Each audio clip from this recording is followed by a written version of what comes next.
stand for the pledge of allegiance. I pledge allegiance to the flag of the United States of America and to the republic for which it stands, one nation, under God, indivisible, with liberty and justice. Thank you, everyone. We'll move right on to item C, which is public comment. We obviously talk about this in every meeting, but we offer the opportunity to have both in-person and virtual public comment. We always defer to in-person. It does not look like we have anybody with us this evening for in-person public comment. So I will open it up for virtual public comment this evening. If you do wish to talk, you could just raise your hand, and then Devin will make sure that you have the ability to be unmuted and you can provide your comment. If you do provide a comment, please make sure that you do state your name and address along with that.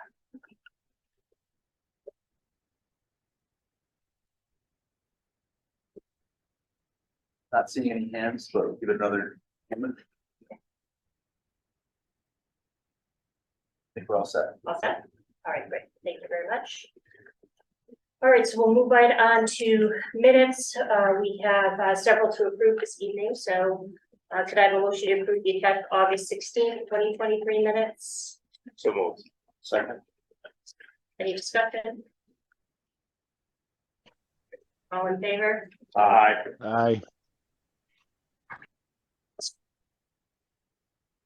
Motion passes. Item D2, can I have a motion to approve the attached August 30th, 2023 minutes? So moved. Second.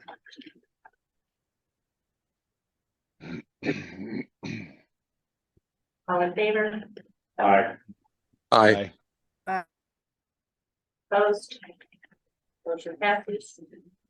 Item D3, to approve, can I have a motion to approve the attached September 13th, 2023 minutes? So moved. Second. All in favor? Aye. Aye. Aye. Opposed? Yeah, there it is, yeah. All right, motion passes. All right, thank you, everyone. We'll move right on to item E, correspondence received 8/15/2023 through 9/18/2023. Do not have anything included in this agenda packet, but I always do make sure I remind our community members this an opportunity to provide question or comment. It's certainly available on our landing page. At the very bottom, you'll see a contact form that you can certainly reach out to us with any questions, comments, thoughts that you would like to provide to us, and we'll make sure we get a timely response back. All right, we'll move right on to item F, reports. F1 is chair report. I don't have anything specific this evening, so we'll move right on to F2, council liaison report. Nothing too eventful in the last meeting. We actually canceled the next meeting, so we'll be meeting on October 10th. Any questions for Donnie? All right, F3, Board of Education liaison report. So we had our tour this morning and most of the board members were there. It's just a great way to start the day. Thanks to Scott and Nelson. It was just good energy, and I could even see the relationships between superintendent and Scott, and just everyone's such a team feeling to it all. And it's just so exciting to see it very real and taking shape. And for those of us who don't have good spatial relation, and kind of earlier on when we were there several months ago, it was pretty rough, and now it's really taking shape. So it's great. Thank you for your time to do that. Excellent. All right, any questions for that? All right, we'll go on to 1928 Building Committee Liaison Report. Yep. Thank you, Meg. It's just an update from our last meeting. The most general update that is everything is on schedule, and we're progressing well. Silver and Petroselli is continuing to work internally with the various departments, relooking at some design features, and the ultimate goal to come up with a set of design development documents in the November timeframe. Then working towards the production of a set of construction documents in the February to March timeframe, with a hopeful, bid sometime in the April timeframe. And really just reaffirming our goal to work, in conjunction with this committee, in terms of just, the site development and aligning our construction with the demolition process too. So everything is going well, on schedule, and proceeding. Any questions for Chris on 1928? All right, we'll go right on to owner's rep report. Yeah, sure. Thanks, Meg. So in addition to the OAC meetings, finance committee meetings, FF&E, technology, we've been focused in 3 areas. Professional team meetings continue to meet, where we've been honing in on the critical RFIs, submittals, and the change orders. And we've added a collaborative review of OMG's monthly invoicing. That process takes a long time to get through, and we only have a really short window of time to make it happen prior to the facilities or the finance committee meetings. And so we've tried to take a more collaborative approach to reviewing all of the subcontractor pieces to that. And if we need to cut the recs, and we've been working sort of in a field review so that we all agree with work in progress versus what's being built. And so we think that that's been working well, and really looking at any critical open items that we can reduce that's been presented at those OAC meetings. The other thing is the state invoicing process. As some of you know, we got feedback from the state based on the invoice that was invoice number 2 that was submitted. It came back rejected, so we went back through to identify what the areas were of concern from the state. They identified 2 areas. One, they've changed their process in how they approve things, and so now they need proof of payment. And so proof of payment, we asked them, what kind of proof of payment do you need? And it came back as canceled checks was the best way to do that. So Sam's been working with Joe and Finance Department to get all of those. I think you have everything you need at this point to resubmit. We also identified that we had submitted that invoice with a incorrect backup document. So we had used a draft backup that was presented at Finance Committee, but changed again days before the building committee meeting and approval. And so to change that process, we've identified and been watermarking those as draft now, so that we make sure that wouldn't happen again. Moving forward, prior to submission to the building committee, we want to ensure proper supporting documentation, and that working with the town finance department to ensure that proof of payment match what we're going to invoice the state. One of the things that kind of flushed out with our payment was that there were a couple of short payments made to O&G based on withholding dollars for CHRO requirements. And so the dollars that would have been totaled in those invoices sent wouldn't have come back as a match, because the payment stubs wouldn't have matched what the requisitions were. So moving forward, we make sure that all the payment stubs match what you're invoicing, and if not, then you can't invoice what all the invoices totaled. You have to invoice only what's been paid out. So if there's, for some reason, the payments are different than what's been invoiced, there was a check that was never cashed, actually 2 checks that were never cashed, right? So the assumption is they got paid, but now the state's going to say, well, without a canceled check, we're not going to pay you if you haven't already paid your vendors. So that process moving forward should be taken into consideration. Last, we've been meeting with a G team on a monthly basis to review scheduling, focus on their critical path items, and make sure that what's in their CPM schedule is matching up with what we're having. O&G is reporting that they're on time and on budget, and so we've just been kind of working through with them in that process. That's really been the big focus for us this month. Questions from Mara? You may not know the answer. Is that change in procedure with the payments with the state? Is that to try and shorten the audit time at the end of the project? The why, I don't know. It's brand new for us. It's just we back-to-back responses on projects, and they both came back the same. Actually, we've had 3 projects that came back the same now. So another project manager from our team's working at Frankfurt. Yeah. Yeah, that came back the same way, and so we were just sort of trying to figure this out. So part of our challenge with the state now is in that what they've changed in course of change in leadership, change in policy and how they're processing. They've established a sort of a line of communication that it's I don't know, CT administration something.com or it's an email address that basically says we want you to filter your comments through here. We were a little concerned, but honestly, they were really quick to respond. I was really kind of, so they have a person at that email, I'm guessing. I don't know if it's a team that responds from OCGR, but phone calls to Michelle and go unanswered or delayed emails to what we used to, our avenue to, to get answers is changing. But hopefully it's going to be for the better because, you want to try to build relationships at the state level, but if they're going to be able to answer our questions, that's really at the end of the day all we need. So we didn't ask why the change, but we just simply said, how do you want us to proceed? What's the best form of proof of payment? And they responded, cancel checks would be appreciated. And so that's kind of how we responded. But it's a good question, and you might be onto something in that, maybe it is to help to improve the audit process because they'll have all of that upfront. I mean, 10 years from now when this project gets audited, you're going to want to hope that all of that is shortened as much as possible because you want that last page. Yeah, thanks.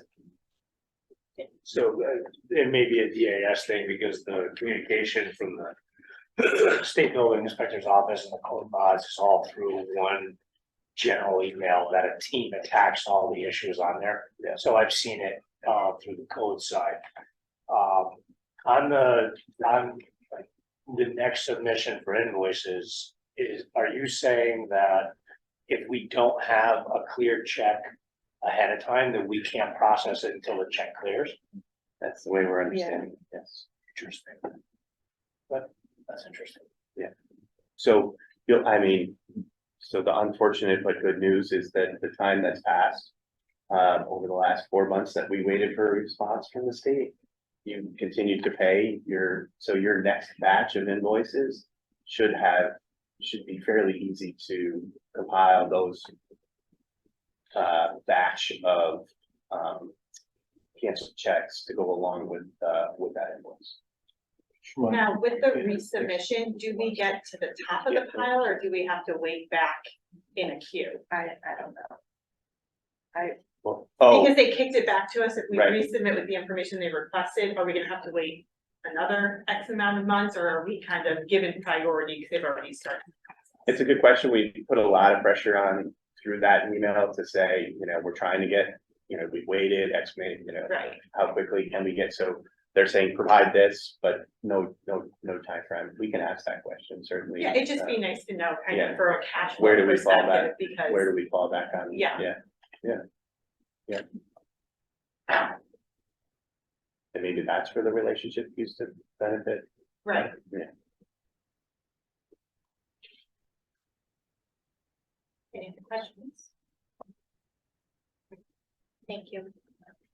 All right, we'll move right on to architect report. Thank you. Good evening, everyone. I just have 3 items that I want to report on. One is the building progress, which is great. I have no complaints about the building progress. And so for those members of the Board of Ed who did a tour today, I think you were probably quite impressed with what you've seen. And ONG is continuing in the sequence of work as they predicted they would, starting with A, B, C, D, all the way around, working clockwise. And there really haven't been any major hiccups. Minor hiccups that have come up, we've been able to work through with ONG and subcontractors. But we continue to communicate very well. In fact, Michael Kensoff from ONG just delivered a batch of submittals for him to bring back to the office. Saved a little bit on FedEx. The second item I want to talk about is the 1928 building coordination with Silver Petrocelli and our team. We've had meetings in the trailer. We've spread out drawings that were produced by our site and landscape sub-consultants. And The Hartford bus is here. The Hartford bus is here. That bus and. Gotta go. Gotta go. They identified some items that needed clarification on the site. There were some, utility structures. We weren't sure whether they were electric vaults or what, and how was that going to be handled? Were they going to be removed? And so we had communication with Eversource just to verify what those utility structures were. The original plans for the project, you may recall, was to demolish the building and clear the site and make way for the high school's programmatic requirements. But now that we're saving the building, then that building needs utilities. So we had to figure out, okay, in whose bucket are we going to address those utility modifications, should they be necessary? And so we, after conversations with Silver Petrocelli, was agreed upon where we would draw the line, separating utilities from one project to another project. I hope that the next meeting we'll be able to share with you at least the schematic layout of the site that is being changed for the high school portion, the new locations for the tennis courts, for example, the location of the parking for the 1928 building users. So you'll be able to see that in the site plan that we can present to you. The third item I want to talk about is the item that's a little bit later in your agenda this evening, item under G5, which is the technology portion of the project. We're ready to go to the state. We had a meeting on Monday. Matt Ross spearheaded that presentation on Monday with the Board of Ed. The Board of Ed unanimously approved the plans and the specifications and the cost estimates. So I'm hopeful that this committee follows suit and we're able to proceed with the state. We have an appointment with the state on October 25th. And there's still a few things that need to be finished, such as the actual invitation for bid, the dates of that, and then we also have insurance requirements. I'll be talking to Kat about that. And then we have sign-offs by various officials, including the building official, fire marshal, and so on, which for technology equipment, it doesn't seem important, but it's a state form, so you have to fill it all out and submit it. And we'll talk about this a little bit more later in tonight's meeting.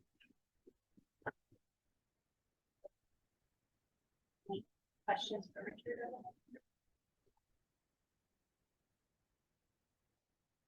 Thank you.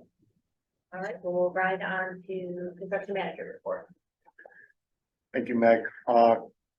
Construction activities working, we're having weekly OAC meetings with town, CSKP, CSG. Kat sits in on those and Johnny as well. Those go well.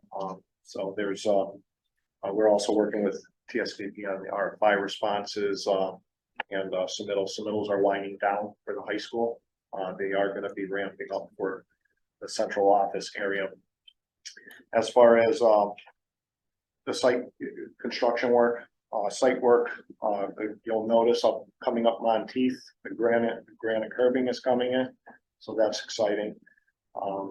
And then after the center islands are done, then they'll start on the sidewalks outboard of the islands. Underground site utilities currently on inboard of the construction fence. They're in progress. Building A and B classroom wings, as the Board of Ed saw this morning, we're starting ceiling grids. Metal lockers are in place on second and third floors. First coat of paint. So it's actually starting to look like a classroom. The window installation, as you can see from the parking lot, they're wrapping up on building A. They're starting to install the sunshades along those windows, and all the rooftop RTUs, rooftop curbs installed and ready for the units. So building C, the shop, classroom, art areas, STEAM classroom. The interior wall framing is complete. Rough MEPs are nearing completion, And then the interior CMU is complete, the brick veneer is in progress. Building D, which is your kitchen, gymnasium areas, the sawtooth skylights, they're in progress. All the roofing overall is done. They're starting on the gable end sheathing of those sawtooth skylights. Exterior, interior CMU at the gyms and locker rooms are in progress, and rough MEPs as well. Finally, building E, which is your auditorium administrative areas, concrete placement on the auditorium steps, and I'll go through those photos. I do have one photo showing that. They're working, they're placing concrete every 2 days on the step concrete. Exterior vapor barrier from what you see in the parking lot, that's in progress. Roofing is complete, and interior framing and CMU walls on the perimeter of the auditorium are in progress. Mechanical, electrical, plumbing, MEP coordination, it's 100% signed off for the high school. Central office is going to start within the next few weeks. There are some layout changes that are being proposed, and we're going to do the coordination session once we have those layout changes, so that we're doing coordination once and not twice. So that'll start up in a few weeks. Area, which is your area F, 900 wing, 1928 building. You guys already touched upon it. We're having coordination meetings with Sylvan Petroselli and TSKP. We had one last week, and the liaisons as well as with Russ Arnold and Cat. Construction, we're planning for summer 2024. We're meeting with the demolition contractor, American Environmental. We've already started those discussions about the moves, everything that happens at the top of the hill. We've been doing that for about the last 2-3 months. So summer 2024 is going to come here very quick. Tennis courts, we're going to rebid them after the new year, come January timeframe. So that'll be a good bidding period. And the contractors have been reaching out to us as far as that rebid, so they're hungry for that work. O&G builds program, restarting it. I actually went to IAR last week, met with the 2 shop teachers over there, Dan and Wally, and so we're gonna have different options. We're gonna do some virtual classroom options where we have our coordinators in CAD. It's going to be pretty cool where the kids don't even have to come out here, but having the kids do a field trip, seeing the construction take place, that's where you're going to get your bang. And so they're excited. We're going to go through the logistics as far as getting them out here 1 or 2 times. I'm meeting with Westwoods next week, next Thursday on the 28th. I'm meeting with Katie, the principal over at Westwoods. Gonna offer them the same program. So it's this grade 6 to 7 that you start sparking interest as far as construction. There is a career fair. We're going to participate in that like we did last year in the coming weeks.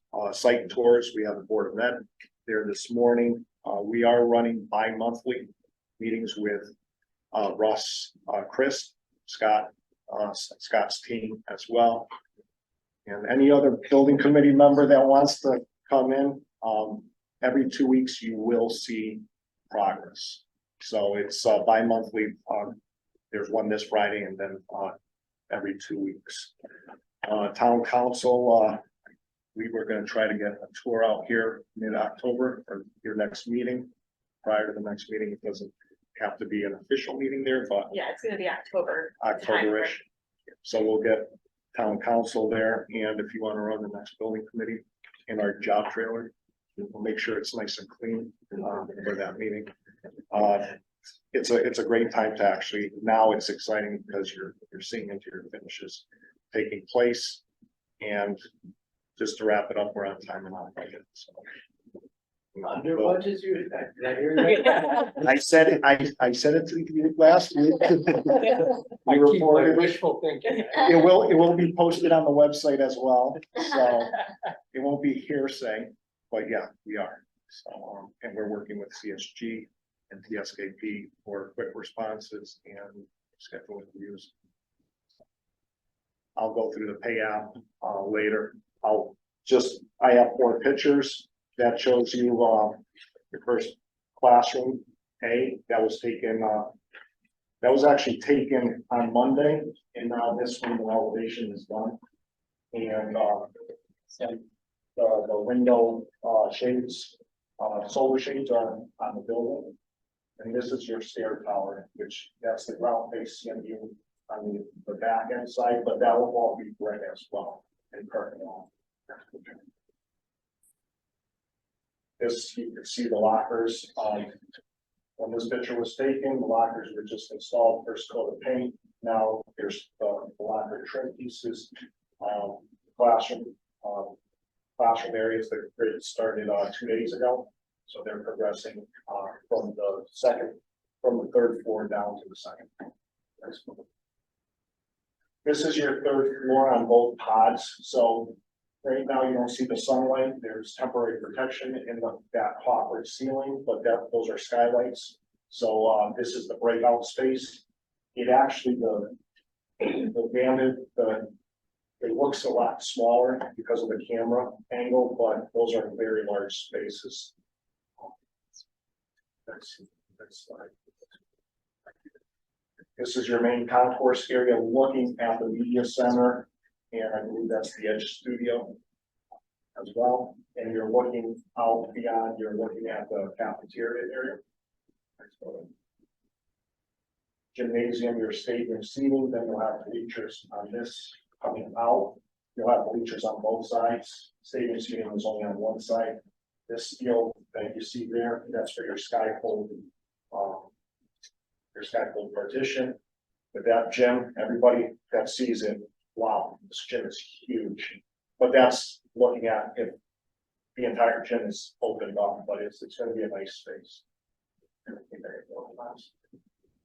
And this was last week when they were placed early last week. It was the Monday that it was actually, you could see, it was Tuesday because that Monday it rained, so there was a little bit of moisture, but that's the concrete placement.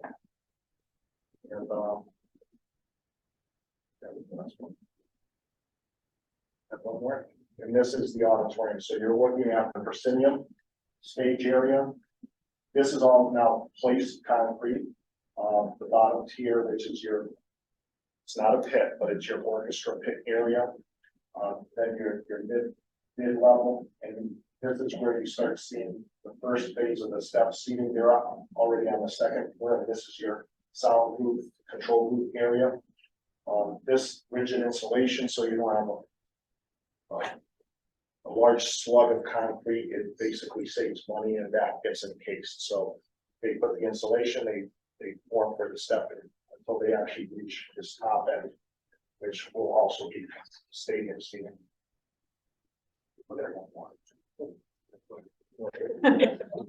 And this is the underground detention system number 24. This is between the high school and the 900 wing. So pretty much they have one other section that they just finished this week. So all the storm drainage now is fully tied in. So if there's any questions, yeah, sure. No questions for me tonight. Thank you.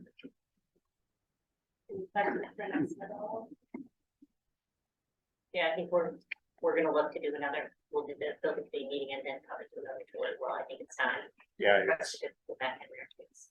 and we'll get the drone footage for end of September, early October. So by that meeting, I'll have some more drone footage and something that you could post on. Yeah, looks great. I think I'll join the continuing education program. It's just to be nice.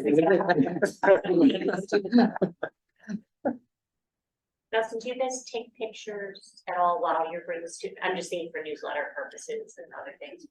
So when every class that comes through, including adults, we take a shot in front of that stair 1 tower.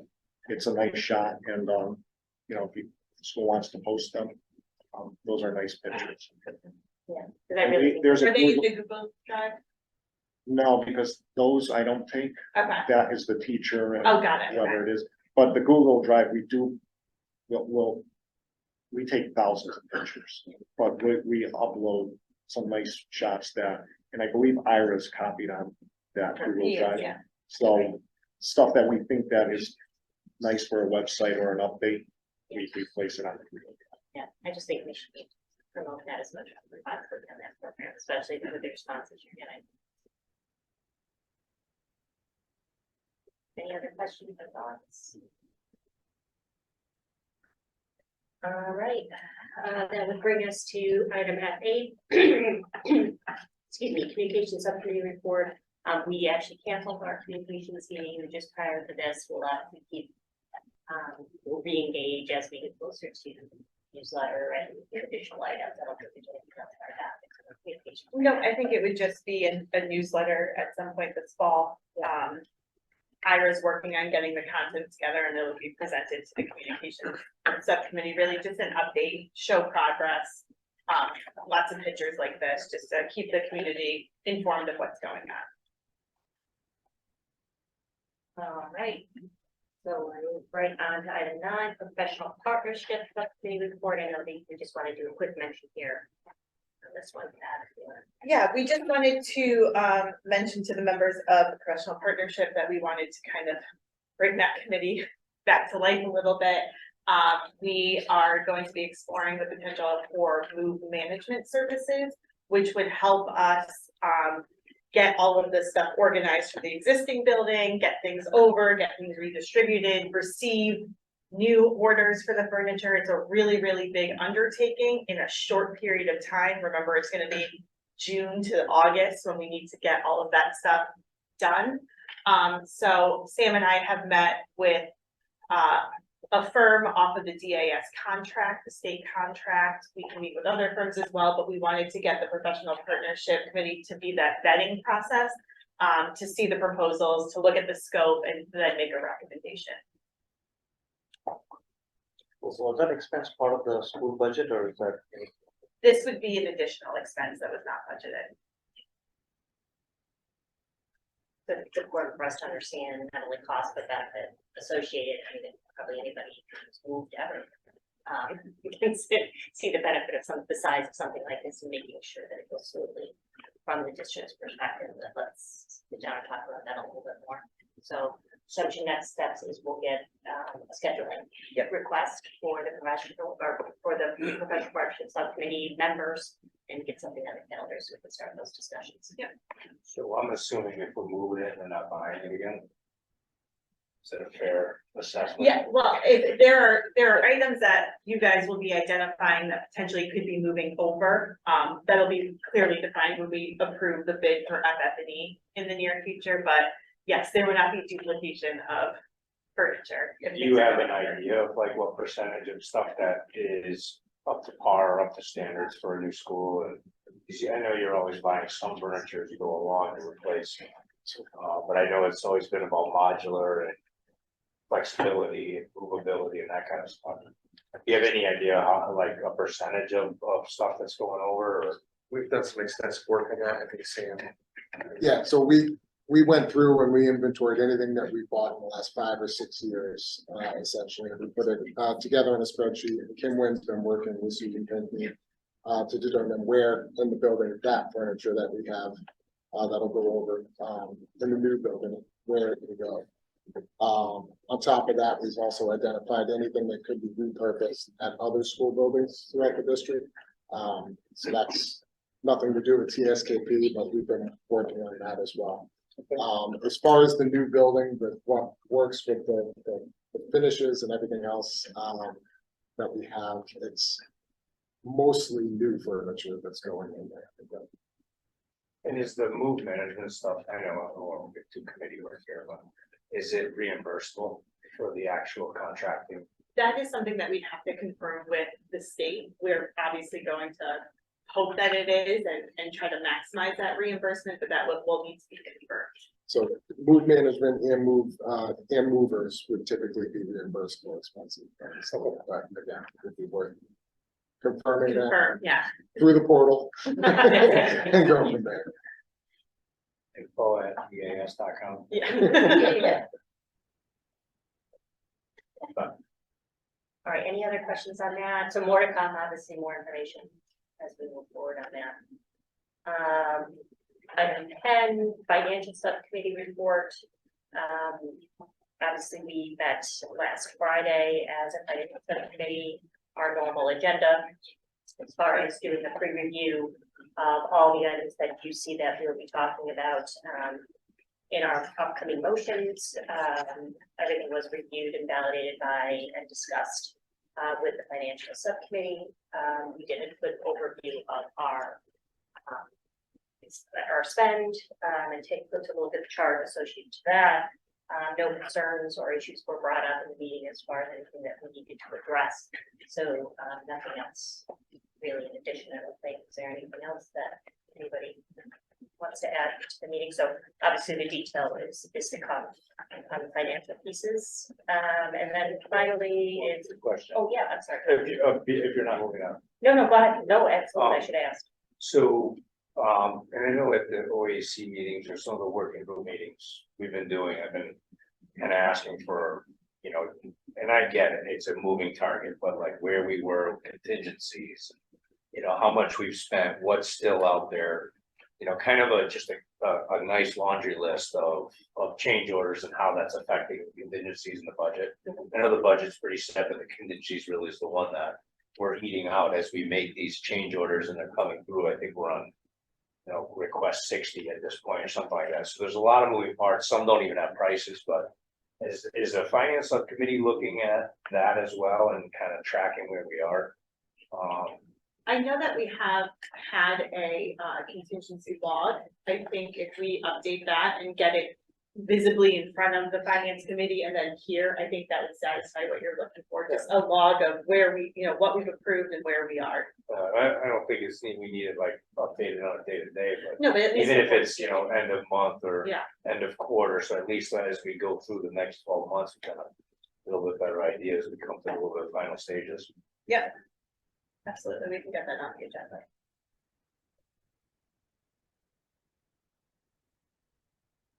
Okay. Anything else? I'm sorry, I didn't mean to interrupt my questions. All right, financial report, no update. Okay. All right, so that completes report outs for this evening. We will move right on to the business. So we will start with item G1, motion to approve the following invoice package for Farmington Central offices. So moved. Second. All right, we will open that up for any additional detail or discussion.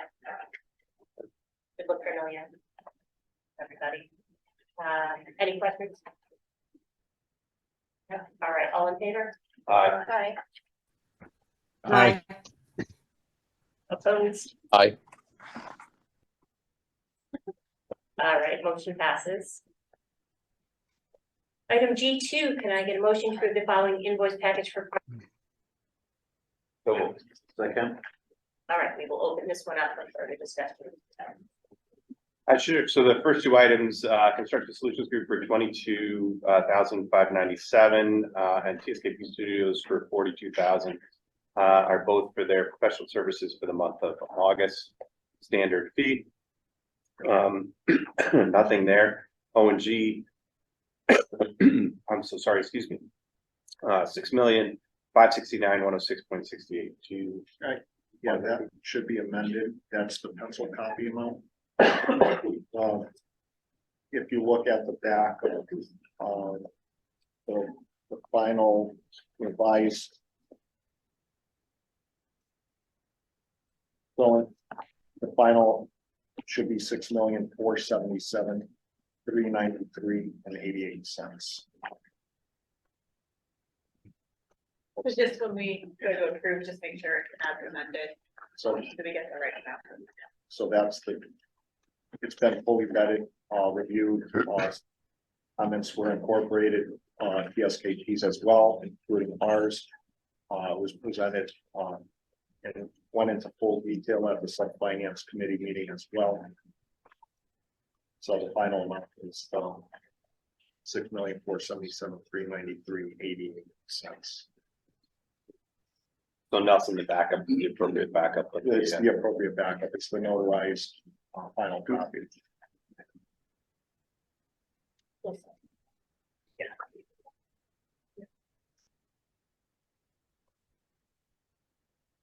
there's any questions on that.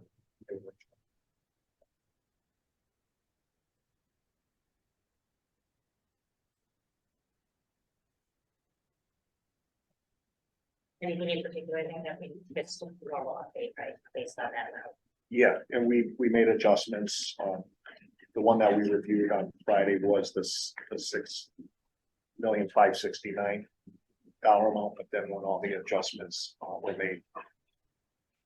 And primarily what came off of from the. Whenever a contractor builds stored material, they have to do a UCC1 filing.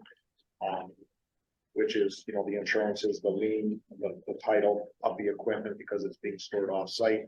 Singer Kittredge, the kitchen contractor, they were billing for off-site stored material. They provided some of the information, but not all of it, and they didn't file, so we rejected their bill. So they'll be billing next month for the $99,000. It's there's a differential of $91,000. That's what the adjustment.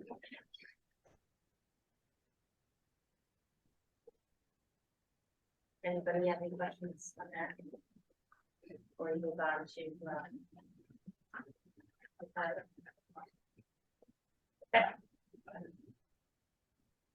So moving on, IMTL, Materials Testing Labs, they have two invoices this month. One for $1,100, the other for $13,838.78. We'll talk a little bit more in a future motion about increasing their purchase order, but these the dollar values take them to the extent of the existing purchase order that they have. Innovative IES, this is your commissioning agent at $6,908. These were for the commissioning services provided and review of submittals, I believe. O&G, there's these are the change orders. There's 1, 2, 3, 4, 5, 6, 7, 8 change orders. 10 change orders that were reviewed and approved at the finance subcommittee to pass on. There's one particular change order that's above the threshold. That's the 56,082. That's above the decision-making threshold.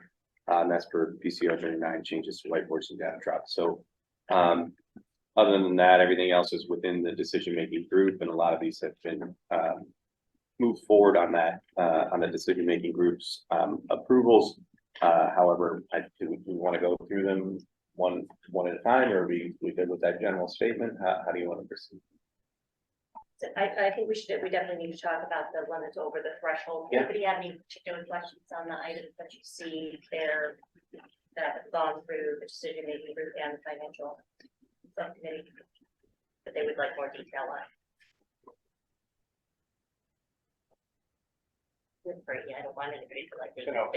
I'll say that we reviewed every single one of these, whether under or over the threshold. Correct, yes. And have given our blessing. Obviously, we have the ability to okay the 125,000, but the other ones, but we have as a working group have reviewed every single one of them, given our vote on it. All right, so it sounds like we just do the one that's the number 35.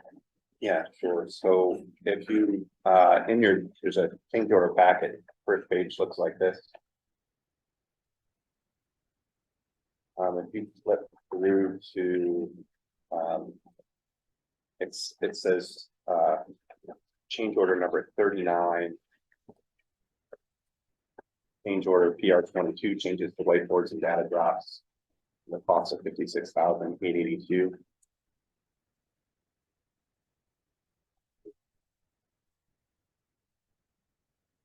Everybody kind of there? Yeah. Yeah. Right. So this change order was identified as a result of the owner request to adjust the whiteboards, add wall mounted outlets and adjust power circuits to accommodate the needs of the facility and the classrooms. There was a PR that was issued by the design team, and it identified the following changes that were made. There's about 7 items here that were identified. This was a result of a lot of discussion and review of the initial classroom mock-up that ONG had assembled for the owner's review. I know that Matt, I think Matt here, was involved in a lot of that decision-making in terms of what was needed, not just for now, but for future. And so there's some outlets that are just covered with blank plates that are behind those whiteboards. Richard, I don't know if you want to elaborate Sure. a little bit more. And Matt, you can jump in as well. Matt suggested a few things in the classrooms, the typical classrooms, which is the placement of an operable shelf, for example, one item to be placed adjacent to the main digital display. And that's so you can a teacher can put a device there and immediately connect it to the digital display. So those folding shelves had to be added. And then we have outlets that Matt advised that should be adjacent or above those shelves so that if your device needs to be plugged into a data port or into power, you have that readily available right adjacent to the shelf. That required a certain amount of space adjacent to the digital display. And as a consequence, we adjusted the size of the whiteboards. We had a whiteboard on each side. And they actually got a little bit smaller, but that was a change. And then on the opposite wall, opposite the main instructional wall, we need to provide data, I believe, and power, I think, was already there. Yeah, power and AV connections were there, but data was missing, so that was the big add, was Right. every single classroom needed an additional 2 data ports added. Right. I think that's basically it. Correct. But it's repeated many times because there are many typical classrooms. It's a number group, but it is a necessary. These are necessary features. Do you have any questions?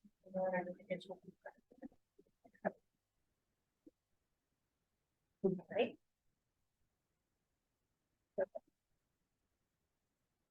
All right, I think that brings us to the end of item G2. So we will go ahead and vote on the amended motion, and this is specifically related to the ONG industries amount with the amendment of $6,477,393.88 as the amended amount. So that would be what the motion we are now to make with that amendment. All right, all in favor? Aye. Aye. Opposed? All right, motion passes.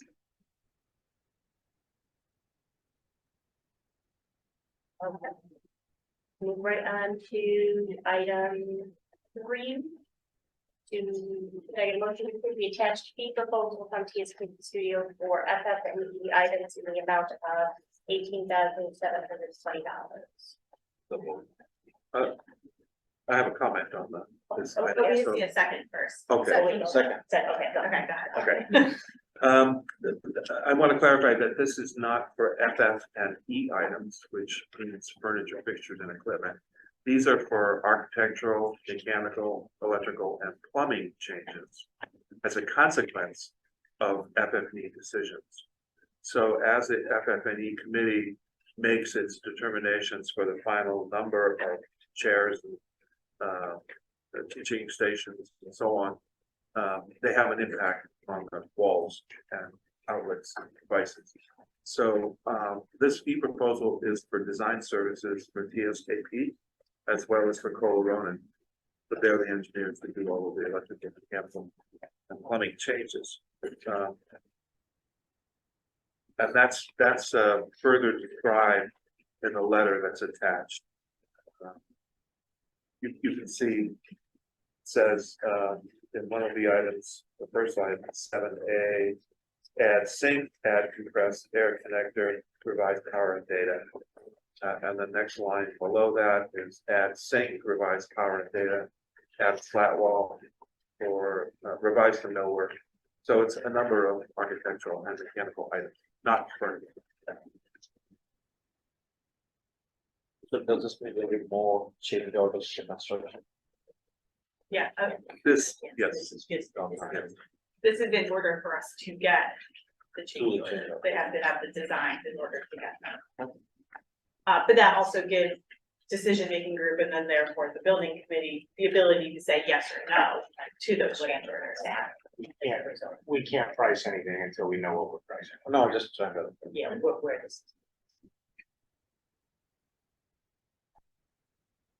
Okay, so the amended motion to approve the attached fee proposal for TSKP and Fuller Road. I'm not gonna vote anymore, just like that now. In the amount of $18,720. That is the amended Motion. Second. Okay, so any other additional discussion, conversation on this, details, questions, everybody okay? Those are good clarifying questions, right? Just making sure we all understand exactly what this is. All right, all in favor? Aye. Aye. Aye. Opposed? All right, motion passes. All right, and 4, can I get a motion to approve a $20,000 increase to IMTL purchase order for materials testing? So moved.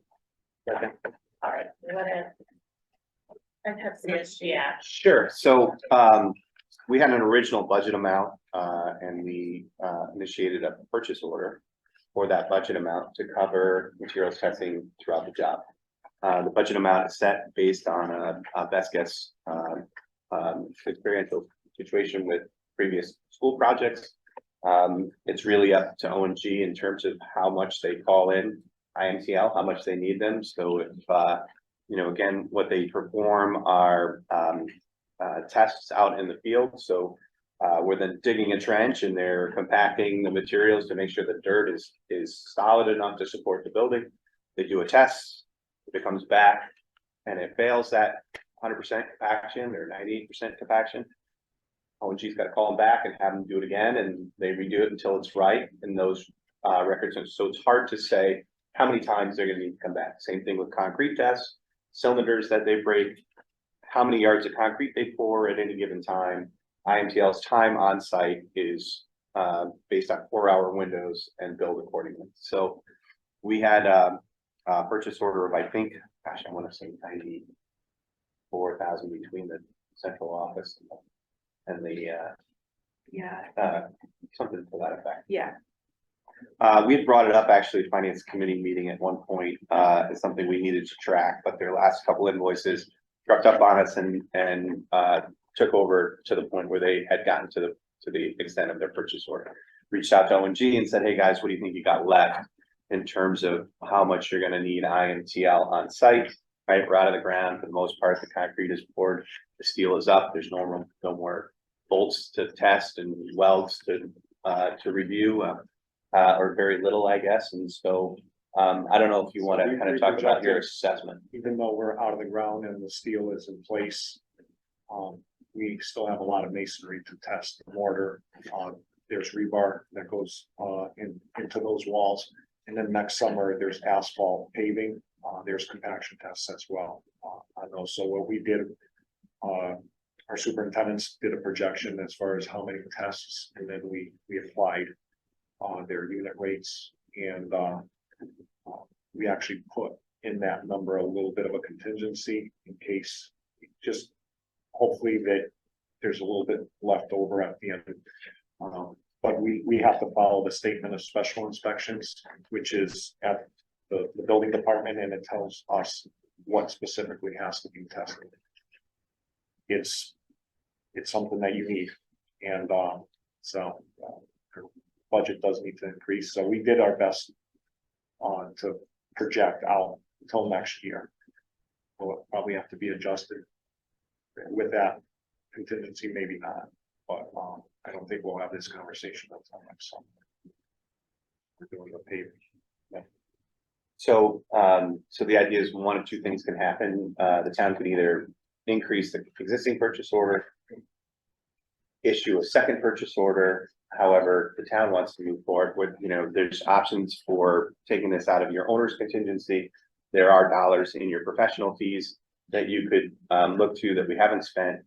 Again, the budget number for environmental review and monitoring, when you get into the 900 wing and the central office piece of it, that's a budget number that was projected 4 years ago.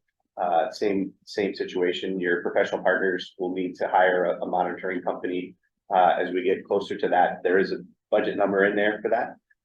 You could consider using those dollars if you didn't want to tap into owner contingency at this point, but that's where the original bucket came from, that professional partners, professional fees bucket in the budget.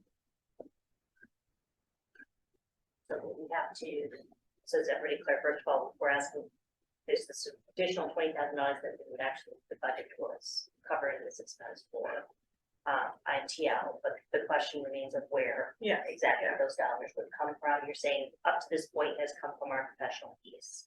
That is correct. There's a line item in there for testing within the professional fees.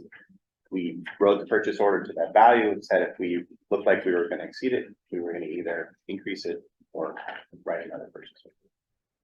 So that professional fees line item, we've essentially maxed out, That's or is correct. there money left? In that testing line item, there are other line items in professional That we fees could draw.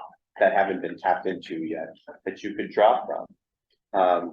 But they're there for things like environmental. Your consultant, your monitor, the person that's gonna be there to make sure that the abatement's done properly. So, you could then pull from contingency if you needed to for that bucket, but right now, until you go out to, identify what that number is, Definitely if that understand makes sense. where we are. So we have budgeted dollars within that same line item, just not at that level of detail that we know we are going to have to use later on. So we could pull from there and obviously cover this 20,000, or we could look towards our contingency to cover the 20,000. My type A, that's what, using money that was earmarked for something else. Doesn't seem like it's an easy thing to follow. I'd rather just leave it in the bucket and raise it. I mean, it doesn't sound like we have a choice, right? We have to have this tested, it's mandated, we're over budget. Maybe this is not exactly the same as the stuff that we've been doing for change orders all along, but it's, in essence, it's, we're asking for more. So I would keep it clean and either and just add to the line item or take it out or see how it goes. It's similar to like your builder's risk insurance policy change, the dollars increase. So you exceeded what you had for builder's risk, and so you needed to go to contingency to make up the difference. It's sort of a similar situation. Now, is that budget that we had already exceeded, did that include central office, or will there be additional testing for central office that's already budgeted that we haven't tapped into, or will we need more money when we come to that? There's a line item for material testing within central office. Okay. That's separated out. Yeah, okay.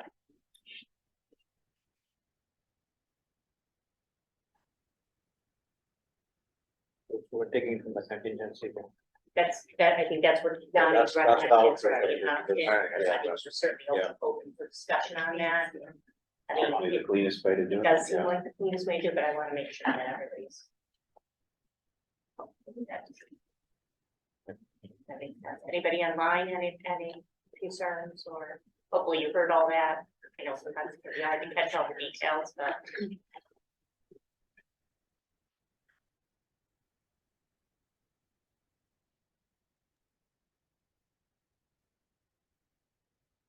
Okay, all right, so all in favor? Aye. Aye. Aye. All right, opposed?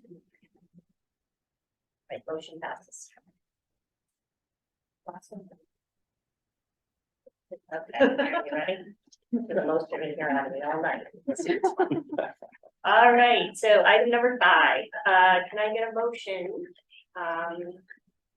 stating the Farmington High School Building Committee hereby certifies that these final plans and the project manuals as prepared for bidding and dated September 14, 2023, and the professional cost estimate completed in accordance with level 3 of ASTM International Standard B1557, standard classification of building elements and related site work, Uniformat 2 for the following projects: state project number 052-0076N for Farmington High School Technology Equipment Bid Package Phase 404, and state project number 052-0077 BOE-FPS Central Office Technology Equipment Bid Package Phase 3 of 3, and dated September 14th, 2023, have been reviewed and approved for this project on September 20th, 2023. So. All right, so we'll open this up for some additional conversation. Matt also has a presentation, that summarizes all of what Meg was saying. You did a good job with that. The amount of words represent the amount of planning and the volumes of documents that we shared.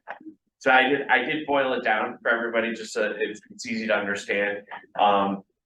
But the bid package represents the technology equipment portion of the project. We separated it out from furniture to get an early jump on getting ordering done, as well as the fact that we are requiring a phased delivery of and installation of a large part of the equipment to ensure that our classrooms are up and running in August when we're ready and we're not waiting on equipment. So then if you want to go to the next things. So the bid package is separated into 8 categories representing the different types of equipment, and for a couple of reasons. One, it creates an efficiency in terms of who's bidding on the equipment. That we have folks in video production equipment, experts in video production equipment bidding on that, and not bidding on stuff that they have no expertise in. The biggest category is the first one, AVIT. That category represents our classroom technology.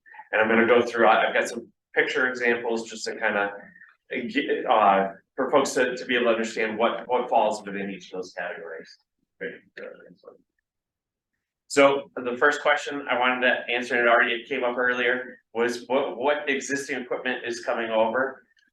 There are some things that we're bringing over to the new high school based on recent purchases in the last few years. A large part of the technology equipment is being purchased brand new, just based on the fact that it advances. We're replacing stuff, a lot of our things on a 5-year replacement cycle. Stuff that is usable still has useful life, but not necessarily consistent with what we're putting in the new high school.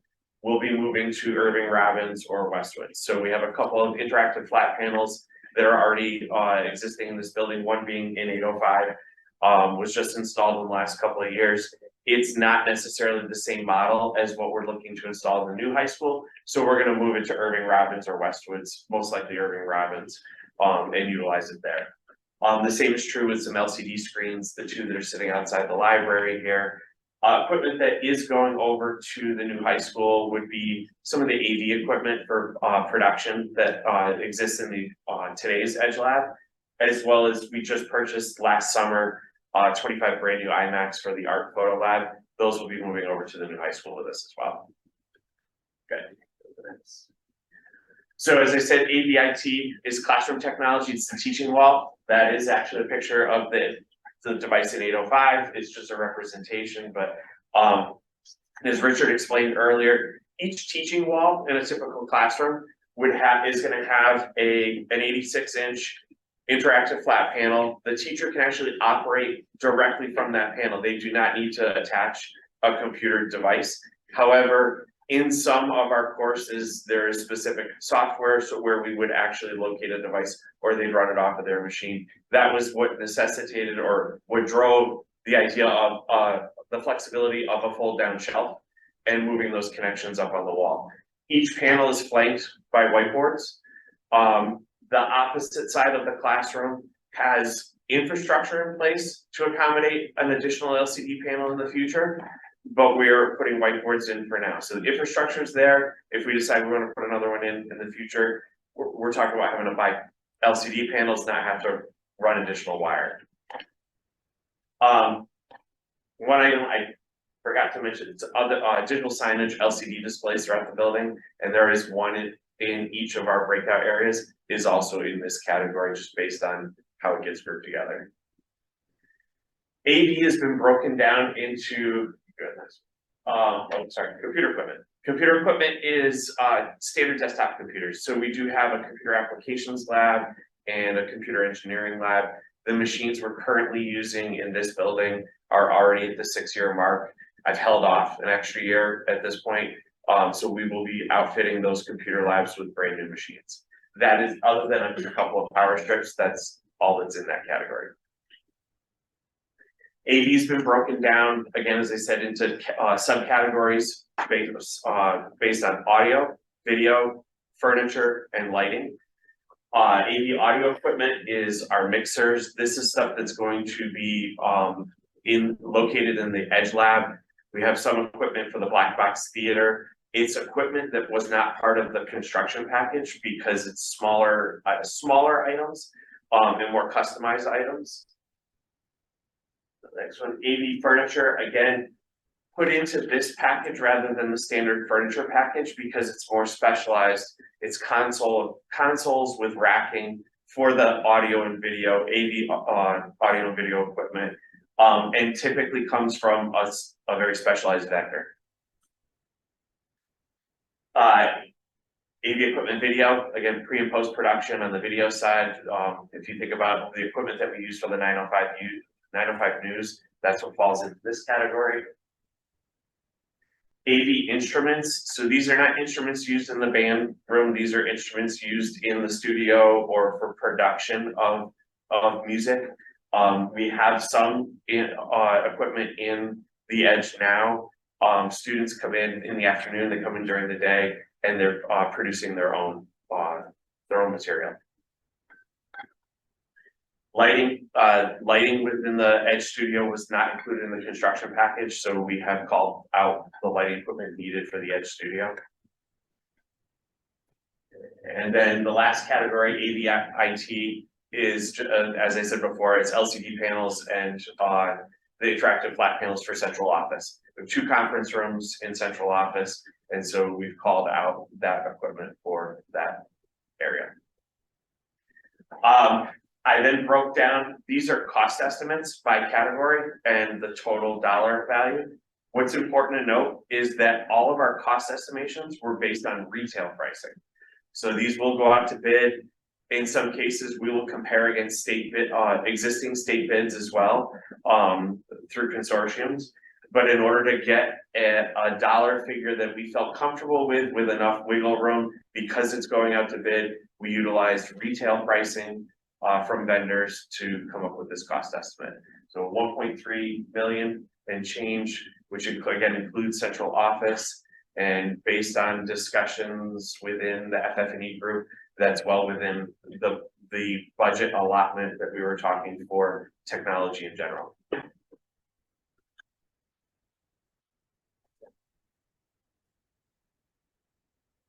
Questions?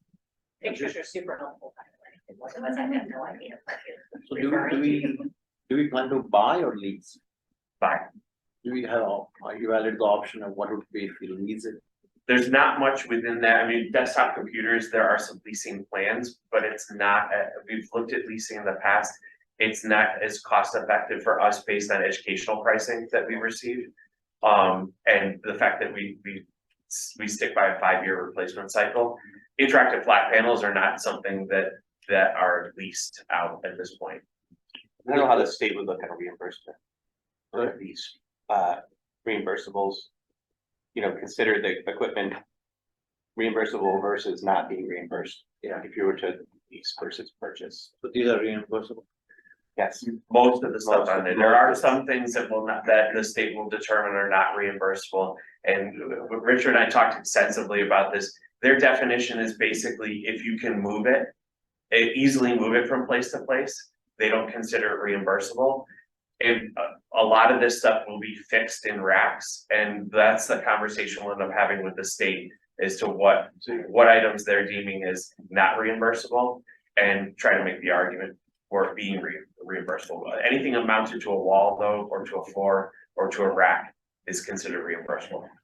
when we meet with the state, they ask for us, to supply a worksheet that categorizes items that we deem to be eligible for reimbursement and items that we are not eligible for reimbursement. We're gonna put everything in that way and have them make the determination. That it's not. My guess is something like if we've got some headphones that go with the equipment. And we've got a couple of speakers that go with the equipment, they might tag those as not reimbursable, but they're still part of the equipment that's needed as part of a package.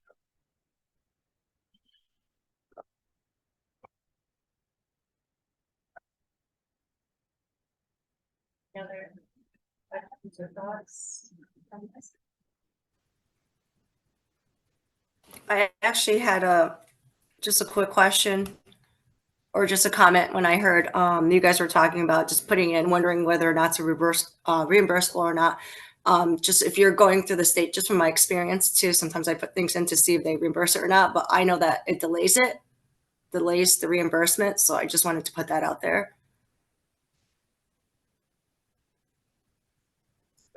It may, but it always delays it, no matter what we do. They'll question it, I think. So I think we're better off, deeming most of the things as eligible. I think some things are obvious. If it's a handheld microphone, we'll put that probably in the eligible column. I know they don't reimburse also software, so if you have an item here that is driven by software that's included in the bundle, they'll probably not make that eligible, so that should probably end up with eligible. Yeah, I perhaps overstated that we're gonna put everything. There's some things that I think are obvious, that we already know that are not gonna be eligible. There are 5 software licenses that we already marked those. So. Okay. I hope that answers your question. Yeah, I just wanted to, like I said, like sometimes when there's things that are questionable, I'll call the state because I just don't want to wait for them to come back and question it, and it just holds things up even more.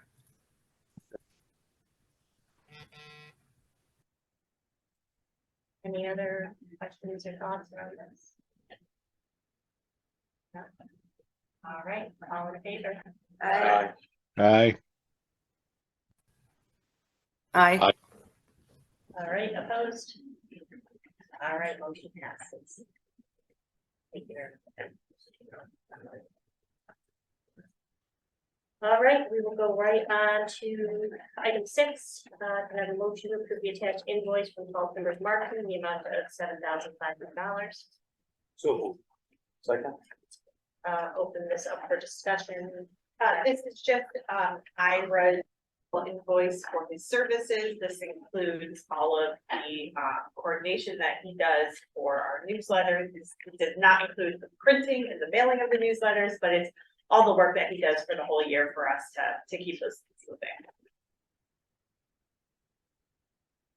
Any questions? So it's the annual fee? Yes. Yeah. All right, all in favor? Aye. Aye. Aye. Opposed? All right, motion passes. All right, item 7, could I get a motion to increase the decision-making group's threshold to $50,000? So. Second. All right, we'll open this one up for discussion as we want to kind of get a little background on it. Yeah, so the decision-making group has been receiving what's called advanced copies of PCOs, and those are coming to us because we're getting to a point in the schedule where things need to be approved very quickly. You know, construction's going on, walls are going up, if there's a change order to take them down and there's a delay in getting that information, you know, that decision or that approval to them, we could pay more in dollars and it would impact the schedule. So last week we got 2 PCOs that fall above the decision-making group's threshold, but if we do not receive a decision on them, it could impact the schedule. So what we're proposing here is to raise the threshold to $50,000. Remind us what it is. Right now it's at $25,000. To raise the threshold to $50,000 in order to allow the decision-making group to review and approve or deny these, but at least then we would be moving them forward this week rather than waiting for another month to procedurally then go to the finance committee and then the full building committee. All of these are vetted, they're reviewed thoroughly, we asked a lot of questions. In fact, we rejected one of them today. And this would just allow the ability to keep things moving so that we're not impacting the schedule. Can you remind me who's on the decision-making group? Yep, Johnny, Sam, Scott, myself, and Russ Arnold. Thank you. It's a lot of it. Yes. A lot of responsibility. If you remember, we had this conversation to even create the decision making group. There was actually a lot of conversation around this. And when we had some discussion around what the threshold should be originally, and I think now we're just at a point in the project where we need to reassess. Also acknowledge the fact that we're making this decision increase. It doesn't mean that for some reason, I did not anticipate having to be a change, but if we needed to make a change at some point to back off again, we could certainly do that. But I don't want you to think that this is taking any of that control out of our hands, moving forward from a building committee perspective. But I think for decision, and I think the important piece here is that's the best explanation of why this is important from a schedule perspective, and just making sure, based on this point of the project, that this is a logical decision. So we're receiving PCOs every week, like 2-3 of them on average. Shooting some emails back and forth. We're usually able to get through, I would say 60-70% of them through email. Then we're usually hitting a Zoom call probably every other week to discuss the ones that are a little bit more complex or have, layers to them. And sometimes, the expertise of Sam or Scott, where these are originating from and how they got here is helpful. So we're probably every other week, I would say, we're in a Zoom call like that. I do think that, the other option is to have, weekly building committee meetings. The solution that we were like, if this is gonna impact, what can we do to keep things moving forward, which is the intent of the decision-making group. So instead of waiting procedurally, our hands were kind of tied, so we were like, this is a solution to do it. Do we have any concerns, questions, risks associated to the change right now? I think you get a double layer too, so the decision-making group, and then it goes to the finance committee review, so you've got more than just a decision-making group. Layering into that as well. This is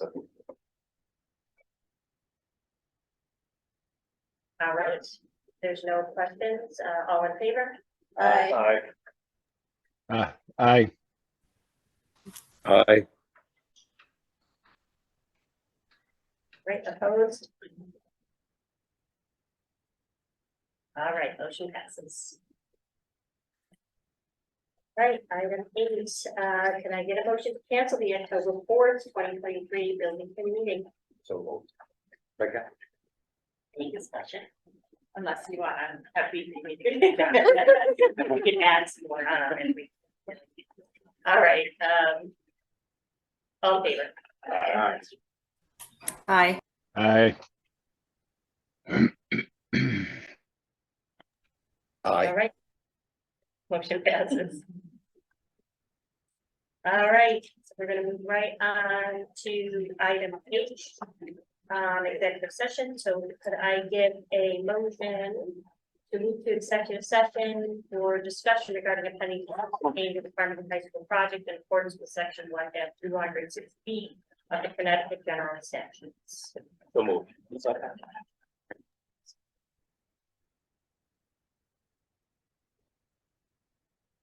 All right, a lot of papers there. All right, so just open that up for any discussion or questions, but just a few details. The attendance of executive session shall be limited to voting and non-voting members of the Farmington High School Building Committee. And approval of the motion shall be by 2/3 of the vote. Okay. For anybody else.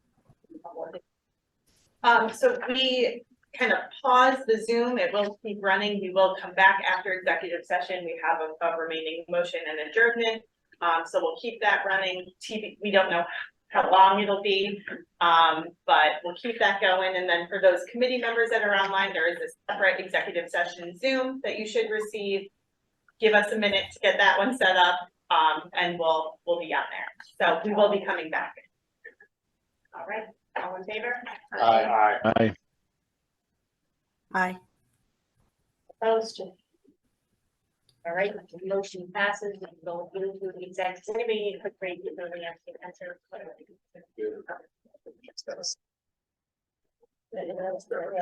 Yes.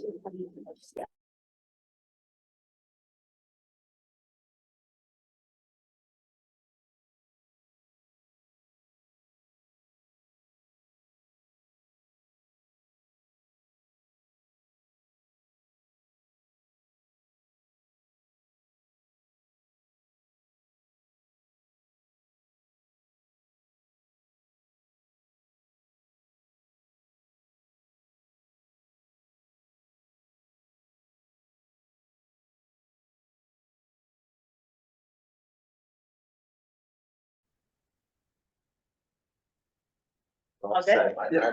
Okay, all right, so moving right on to other business. Can I get a vote to authorize the town manager to modify and or manage the contractual relationship with the owner's representative? So moved. Second. Any discussion? All in favor? Aye. Opposed? Passes.